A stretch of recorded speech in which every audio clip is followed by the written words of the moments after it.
My stepfather had a way of fixing things with his hands that I never fully appreciated until he was gone. He could look at a broken drawer and know exactly which screw was stripped, which joint had swollen from humidity. He kept everything in his old red toolbox, the one that had followed him through 30 years of construction work, then retirement, then the slow years at the end. It sat in the corner of the garage like a piece of furniture. I walked past it 1,000 times. He died on a Tuesday in March, pancreatic cancer. 6 weeks from diagnosis to the end. That's how fast it went. My mother and I were at the hospital when it happened. My brother-in-law, Garrett, was the one who offered to start getting the house in order. That's the phrase he used. Getting the house in order. Like a project. Like a task on a list. I should have known then. My mother, his wife of 19 years, was barely holding herself together. She sat in the passenger seat on the way home from the hospital and didn't say a single word. I drove with both hands on the wheel and stared at the road and thought about all the things I should have said to him while I still had the chance. I was 31 years old, and I had never felt less equipped to be an adult. My stepsister, Renata, called before we even got home. My mother put her on speaker. The first thing Renata said was not, "I'm so sorry," or, "How are you holding up?" The first thing she said was, "Mom, we need to talk about the house." The house had been my stepfather's before he married my mother. It was in his name, a 3-bedroom craftsman in Asheville, North Carolina, paid off years before I ever knew him. When they married, they had an estate plan drawn up. He'd told me once, casually, that he'd taken care of everything, that my mother would be fine. I hadn't asked for details because I was 22 and the idea of him dying was still abstract. Now it wasn't abstract anymore. Over the next few days, Renata and Garrett came over constantly. They brought food, which seemed kind. They helped sort through paperwork, which seemed helpful. But there was something in the way Garrett kept asking about the deed, about whether my mother had looked into her options, that made my stomach feel wrong. I couldn't name it exactly. It was just a low, quiet alarm going off somewhere inside me that I didn't know how to explain to anyone. My stepfather's attorney had called the house shortly after he passed. I happened to pick up. He said he had documents for the family. Could we schedule a time to come in? I told my mother, and she nodded, distracted, and said she'd let Renata and Garrett handle it since they were better with that kind of thing. So I stayed quiet. This is the part I go back to.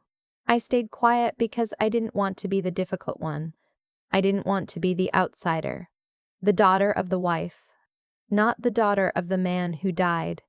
Renata had known him her whole life. Garrett was her husband.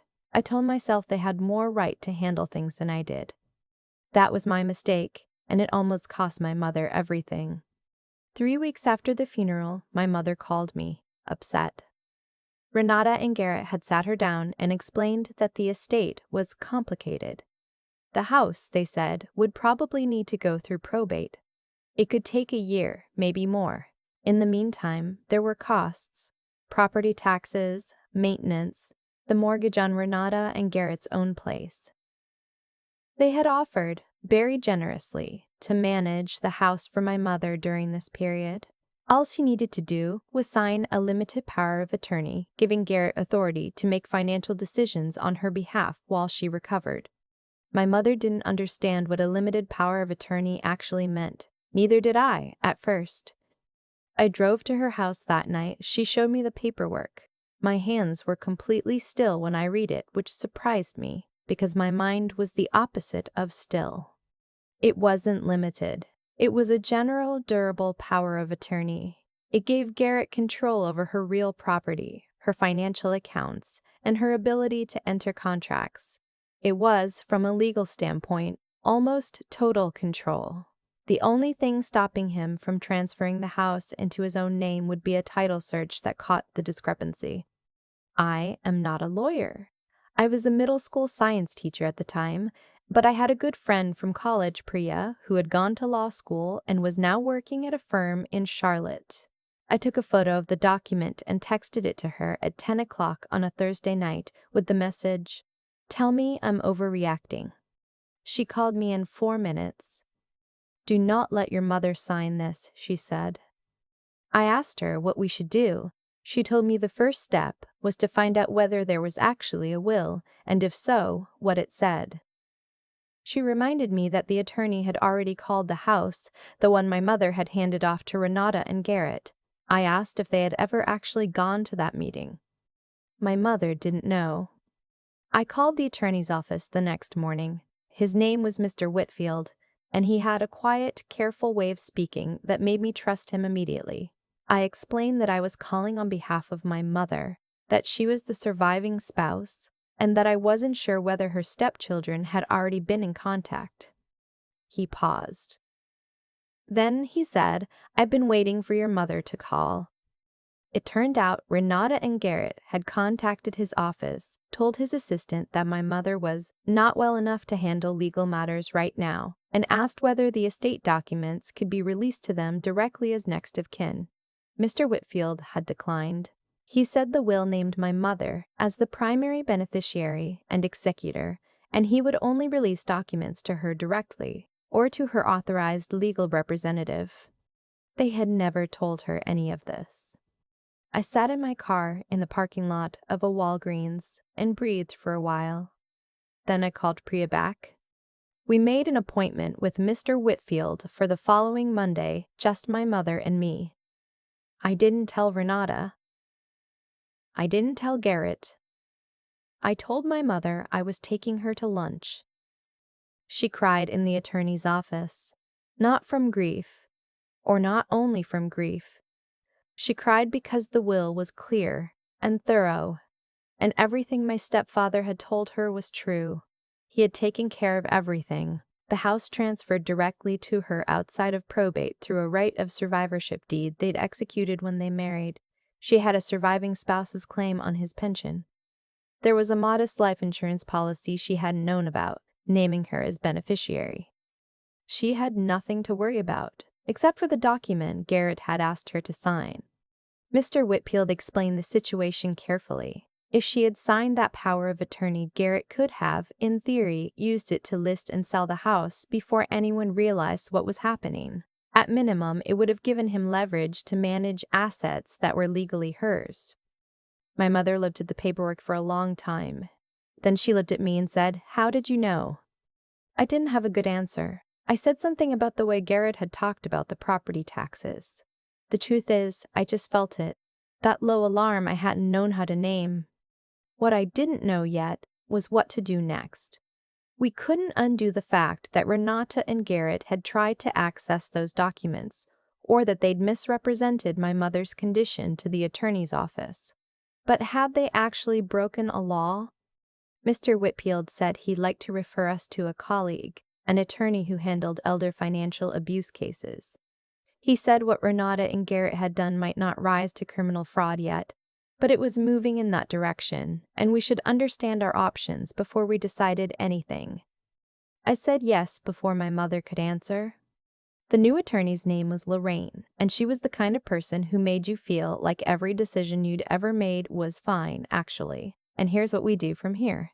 She was maybe 50, with close-cropped gray hair and reading glasses she never wore on her face, only in her hand, gesturing with them when she made points. She explained the situation to us clearly. Misrepresenting a person's competency to an attorney's office in order to gain access to estate documents was, depending on the specifics, potentially wire fraud or attempted financial elder abuse. North Carolina had specific statutes. She wanted to know if there was any documentation of what had happened. I had kept everything, every text message from Garrett about the paperwork, a voicemail from Renata, asking my mother to just trust us on this. We're trying to help you. The original power of attorney document with the date and Garrett's handwriting on the signature line where he'd pre-filled my mother's name. Lorraine looked at the pre-filled name for a moment and set the document down. "This," she said, "is going to be a problem for them." She suggested we do not confront Renata or Garrett yet. She wanted to make a few calls first.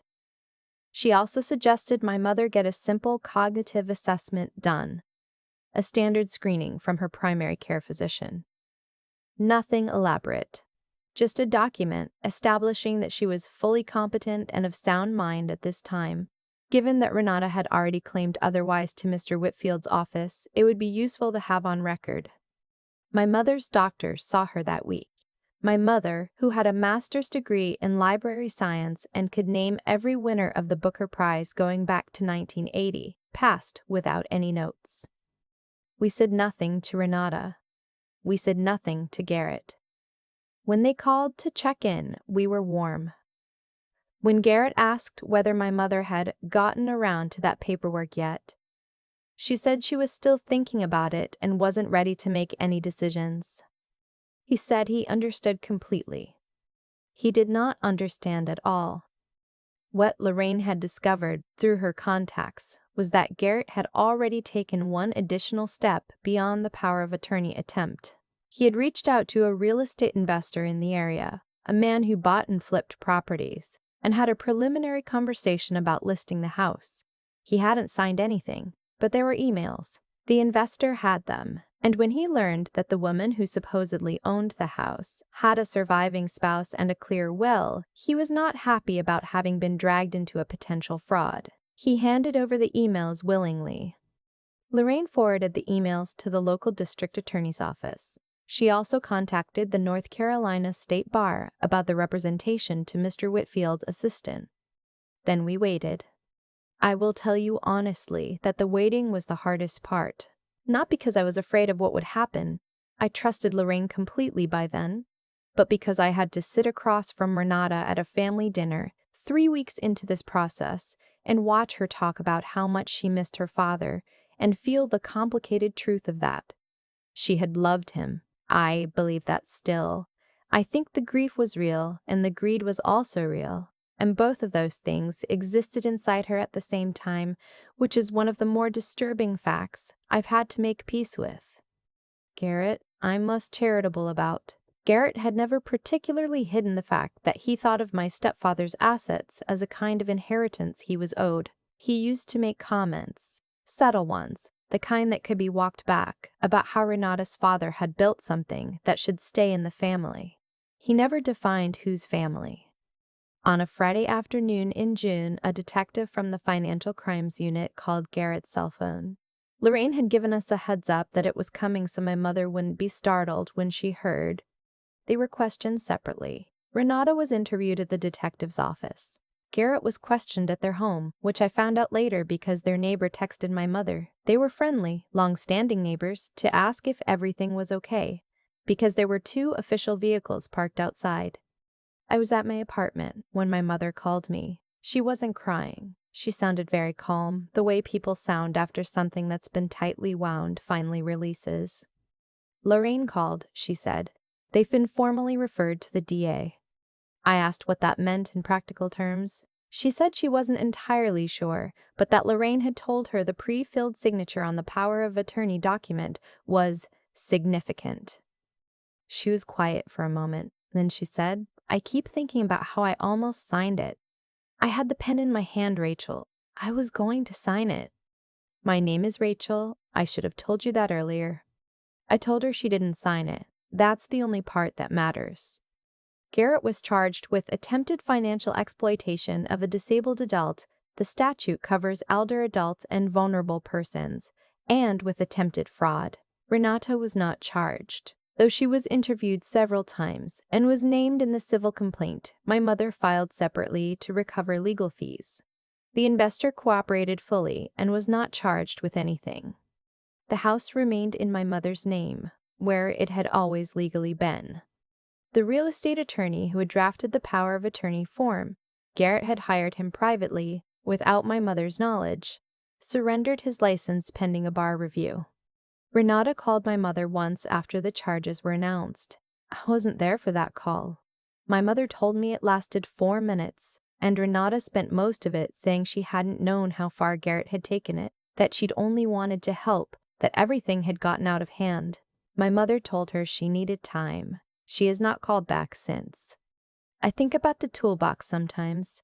In the chaos of those first weeks after the funeral, Garrett had quietly moved it to his car. For safekeeping, he'd told my mother. She didn't remember telling him he could take it. Lorraine mentioned it in passing during one of our meetings as an example of how early the removal of assets had started. It was on the list of items returned to my mother when the civil matter was resolved. It's in the garage now, back in its corner. My mother doesn't use it. She's not a fix-it-yourself kind of person, but she won't get rid of it either. She told me once that my stepfather had said the tools were for whoever needed them next. He just never got the chance to say who. I think maybe that's enough. Some things don't need to be said out loud to be understood. He was a man who fixed things carefully and quietly. And then he left. And what he left behind was enough, just barely enough, to save what needed saving. She still has the house. She still has his pension coming in every month. She has the life insurance money in a savings account she hasn't touched because she says she isn't ready to decide what to do with it yet, and I think that's okay. And she has a daughter who learned too late and just in time that staying quiet is not the same as staying out of the way. I don't stay quiet anymore. I still think about the pen in my mother's hand. She told me that detail later, that she'd actually picked it up, that she was a second away from signing because she trusted them. Because she was exhausted and grieving and nobody had given her a reason not to. That's what gets me the most.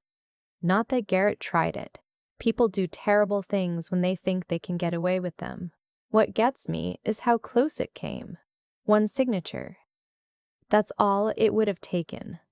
There's a version of this story where I don't pick up the phone when the attorney calls, where I stay in my lane, tell myself it's not my place, let Renata and Garrett handle it the way I almost did.